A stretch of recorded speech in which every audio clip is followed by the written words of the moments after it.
Karina's POV.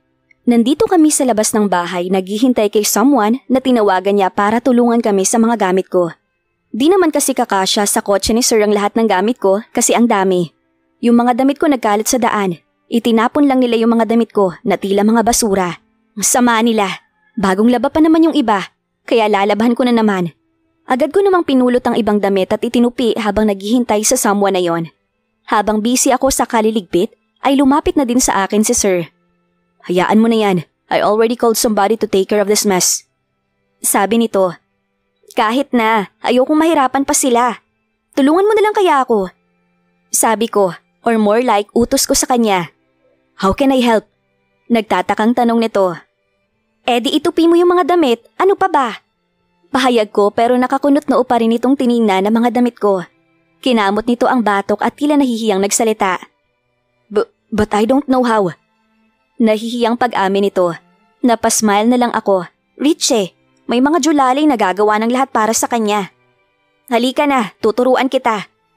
Sabi ko at dinemonstrate kung paano manupi ng damit. Tutok na tutok talaga siya habang tinuturuan ko na tila pursigidong matuto. Natapos na ako sa pagbigay at pagdemonstrate kung paano manupi at agad naman itong tumangot kumuha ng damit at sinimulang tupiin. Ayan, tingnan mo, ginawa ko. Tingnan mo to. Pagmamalaki niya, para siyang batang nabigyan ng star ng teacher at ipinapakita sa magulang niya. Ow, he's so cute. Ang sarap pisil-pisilin ng abs. Este cheeks niya. Ngumiti lang ako sa kanya. Very good, fast learner ka ha? Sabi ko and patted his head. Agad naman itong umuso. Don't do that, I'm not a dog. Sabi niya at bumalik sa panunupi ng damit ko. Ilang minuto na rin ang nakalilipas at nandito pa rin kami, nanunupi, pero nakita kong parang hindi na ito gumagalaw. Lumapit ako sa kanya, tinapik siya sa balikat niya habang nakatilikod siya sa akin. Hoy, anong nangyari sa'yo? Nag-aalalang tanong ko. Agad naman itong humarap pero may itinago sa likuran nito. Nakita kong pulang-pula ang mukha nito at hindi makatingin sa akin ng diretsyo. Wala, basta wag mo kong isipin. Nauutal nitong pahayag. Oh, okay. Ano yung tinatago mo dyan sa likod mo? Naku-curious kong tanong. Nothing. Pagsisinungaling nito. Alam kong may tinatago siya. Ano yan? Ipakita mo na. Pangungulit ko sa kanya. Wala nga. Pilit pa rin itong tinatago sa likod niya. Di ko pinaniniwalaan ang sinasabi niya. Paano ko kaya makukuha yung hawak niya sa likod? Look, may dinosaur oh! Turo ko sa likod niya na agad niya namang tiningnan and I unknowingly snatched the item he's been hiding at his back. Ha! Eto yung tinatago mo ha? Sabi ko at walang pakialam na iwinagayway ang gamit na ito. Nakita kong he smirked playfully. Doon ko lang na-realize, iwinagayway ko na pala ang panty kong may design na strawberry. Kaya agad ko naman itong itinago sa likod ko. Oh, why did you hide it? Nakakalokong tanong nito. Ito pala yung tinitingnan mo kanina ha? You're a pervert. Sabi ko sa kanya. Hindi mo talaga alam kung anong tunay na kahulugan ng pervert, sweetie? So, why'd you hide it? Tanong niya ulit. Nakakahiya eh. Nahihiyang sabi ko. Nakita ko na, bakit kailangan mong itago? I already imagined you standing in front of me only wearing that. You pervert? Sigaw ko sa kanya. Ang pagtingin ko sa panty mo ay hindi pagiging pervert, sweetie. But imagining you wear it is already being a pervert. So yes, sweetie, I'm a pervert. And let me show you what a pervert brile is. Sabi nito habang humakbang palapit sa akin. You're mine, sweetie. Only mine. At naramdaman ko ang labi niya sa labi ko at nagsalo ng halik sa ilalim ng liwanag ng buwan. Napadilat agad ako ng mata only to see Sir Bryle still kissing me, kaya agad akong lumayo. Wow, sorry, meron palang lovebirds dito, di ko nakita. Natatawang pahayag ng isang gwapong lalaki na bumaba mula sa driver's seat ng isang van. Tsk, thanks a lot for showing up at the right timing. Naasar na sabi ni Sir. You're welcome. Pangaasar ng lalaki kay Sir. Walang hiya ka? Mura ni Sir sa lalaki. No, ikaw ang walang hiya. Natatawang sabi ng lalaki, sabay turo sa akin. Yeah, sure, kaya kong gawin yun. Sabi ni Sir while plastering a playful grin while looking at me. Anong kaya niyang gawin? Sa akin? God knows how red my face is now. Gosh. So, aren't you gonna introduce me to this pretty lady? Sabi ng lalaki. This is Karina, my fiancé. Walang alinlangang pakilala nito at inilagay ang mga braso sa aking bewang at hinapit papalapit sa kanya. Oh, nice to meet you, Karina. Are you sure you're gonna pick him as your future husband? He's boring. Want me to spice up your word? Sabi ng lalaki at kinindatan ako. Agad namang nag-init ang ulo ni Sir at binatukan ng lalaki. Back off, dude. She's mine. Seryosong sabi nito sa lalaki. Chill, bro. Nagbibiro lang ako. Well, it's nice to meet you, Karina. I'm Simon, Bryle's best brother. Just call me and I'll be there. Beside you, on your bed. Agad naman siyang binatukan ulit ni Sir na lumalabas na ang usok sa kanyang ilong at tenga. Di ko nga ipagkakailang magkaibigan ng mga ito. Ang babastos, ang gigreen. So, did you bring what I told you to bring? Tanong ni Sir kay Simon. Yup, the boxes are already at the back. Tara na't gawin na natin ang ating mga gawain. And isa pa, I also have a surprise for you, bro. Sabi ni Simon na nakatingin kay Bryle na tila ay may masamang pinaplano. What is it this time?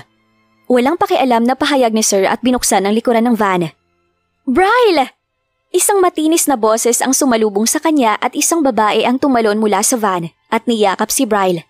Agad namang tiningnan ni Sir si Simon na pinipigilan ng pagtawa. Surprise! Sabi na lang ni Simon. Ang malantod na babae naman ay parang lintang makakapit kay Sir. Heist! Ba't bang daming babae ang nahuhumaling sa kanya? Di ko tuloy siya masasolo. Bryle, didn't you miss me? I've been to France, Sweden, Hawaii, and you know, I didn't really enjoy because you're not there. Pagkukwento nito kay Bryle. Oo na, ikaw na ang nakapunta sa ibang bansa. Tss, ang yabang, as if may pakailam dun si Bryle. Sus, sa akin lang siya may pakailam, no? Feeler ka, te? Sabi ng brain ko. Tss, I just rolled my eyes at kumuha na ng box at sinimulan ko nang ilagay ang mga damit ko doon sa box. Tinulungan naman ako ni Simon. So, how long have you been with Bryle? Tanong nito sa akin pero di lang ako sumagot. Mainit ulo ko. You know what? I'm really shocked to know that you and him are already engaged. To think that he is head over heels at Christina. Or should I say, was. Sabi nito at ninitaan ako. So, baliw na baliw pala tong si Sir kay Christina? Eh bakit nga ba wala dito si Christina? Di ko na lang pinansin si Simon at ibinalik ko ang atensyon ko sa pagligpit ng gamit ko. Hanggang ngayon ay rinig ko pa rin ang matinis na boses ng lintang kumakapit kay Bryle. Sorry nga pala sa kapatid ko. Obsessed kasi yan sa fiancé mo simula nung bata pa kami. Pagbigyan mo muna ta, alis din yan bukas. Bumisita lang. And by the way, di niya pinatapos ang sinabi niya kaya't curious ko itong tiningnan. Karina suits your name. You're gorgeous and all. God damn it, he saw you first. He smiled na pilit habang sabi nito pero pabulong na lang yung last sentence. Pero pinagsawalang bahala ko na lang yon at pagkatapos ay ibinalik ulit sa pagligpit. Will you stop? Narinig na lang namin ang sigaw ni Bryle na tila ay inis na. You know, di niya pinatapos ang sasabihin ng linta at sumabat na siya. I already have a fiancé, Fressie. Stop, okay? Pahayag ni Bryle at inayos ang sarili niya bago lumapit sa akin. Nakita niya magkatabi kami ni Simon, kaya pumagit na ito sa aming dalawa. Tiningnan ko si Fressie, landi, at aba, ang taray. Ni-rolling in the deep ang mga mata nito sa akin. Ang sarap sigurong gawing girl on fire ito. Padabog na lang itong pumunta sa passenger seat ng van at sinara ang door with full force. Sige siya na ang galit. Tss, bahala siya. Galit ako sa kanya. Fiancé ko yun, no? Didikit-dikit pa. Kainis. Agad ko namang binuhat ang box na puno na ng gamit at ilalagay ko sa van pero pinigilan ako ng dalawang lalaki. Wait, stop! Sabay nilang sabi. Let me carry this for you. I'll bring this to the car. Sabi nila ng sabay ulit at nagtinginan silang dalawa ng masama. Nagunahan na naman silang kunin sa akin ang box at tila nagtatag of war pero box ang hinihila. Napailing na lang ako at inagaw sa kanila ang box. Ako na! Sabi ko at ako na ang naglagay sa van ng box. Nakita ko silang nagtitinginan ng masama sa isa't isa. Tila ilang minuto pa ay mag-aalateke na sila. Magtititigan na lang ba kayo o tutulong? Tanong ko at doon na naputol ang staring contest nila. Takot ko na lang at baka ma-inlove sila sa isa't isa at iwan ako ni Sir. Ayoko nun, no? Simon, I'm warning you. Don't you dare.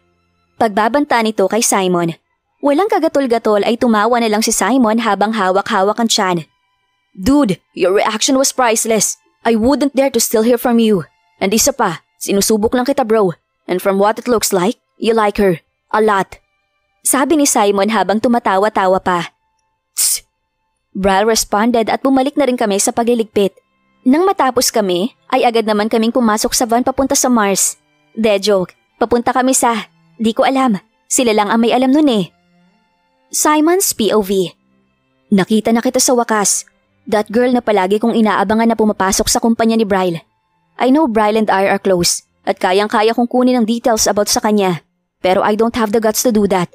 Pinapanood ko lang siya sa malayo. Masasabi mong stalker ako, pero that's the truth. Ngayon, tingnan mo sila. They're so likely lovey-dovey sa likuran mo, not knowing nasa harap ka, habang nagmamaneho, habang may kutsilyong tumutusok sa puso mo sa bawat segundong lumilipas, habang pinapanood ko sila. Yan ang napapala mo, Simon, for being torpe. Pero ako si Simon at hindi sumusuko si Simon nang hindi nagbibigay ng patas na laban. Karina's POV. Nagising ako sa sunod-sunod na pagdampi ng kung anong bagay sa pisngi ko. Ngunit nang iminulat ko ang aking mga mata, ay hindi bagay ang nakita ko, kundi ulo ni Sir Bryle na sunod-sunod na paghalik sa pisngi ko. Nakita kong umiti siya sa akin. Good that you're awake. Kanina pa kita ginigising, di ka kumikibo. Sabi niya at iniayos ang buhok ko. Aw, how sweet. Ganun ba? Pagod lang siguro ako, kaya ganun. Sabi ko habang kukusot-kusot pa ng mga mata. Tara na. Ayaw niya sa akin at iginiya ako habang papalabas kami ng van. Nang bumaba kami ay tiningnan ko ang paligid. Isang napakalaking bahay, mansyon ang nasa harapan ko. Halatang halata na nagkakahalaga ito ng milyones. At saka may pool rin dito. Nakaraya rin ang mga babaeng naka-maid uniform at ang mga lalaking nakasuit sa unahan ng mansyon. Astig! Naramdaman ko na lang na may yumakap sa likuran ko. Simula sa araw na to, dito ka natitira sa bahay na to, kasama ko. Bulong nito sa akin. Amazed na amazed talaga ako. Ano kayang sa loob nito? Baka gusto niyo akong tulungan dito. Biglang singit ni Simon kaya agad naman akong kumalas sa yakap ni Sir, pero agad naman niya akong hinapit pabalik. Hayaan mo ng maids ang umasikaso niyan. At saka, thank you pala Simon sa pagpapagamit mo ng van. I really owe you a lot. Maids, please unload all the things from the van and transfer it to my room. Pagpapasalamat ni Sir kay Simon at utos sa mga maid na agad namang sinunod. Walang anuman bro. Sabi ni Simon at ngumiti na halatang pilit. Ano kayang problema nito? Lumabas naman ng van si Fresh Silinta at lumakad papalapit sa amin ni Sir Bryle. Ang ganda ng house ni Bryle, no? Ilang beses na rin ako nakapunta dito. At based from your reaction kani-kanina lang, ay parang first time mo makapunta sa ganitong klaseng bahay. Oh, oo nga pala. You're from a poor family. Ano pa bang aasahan ko?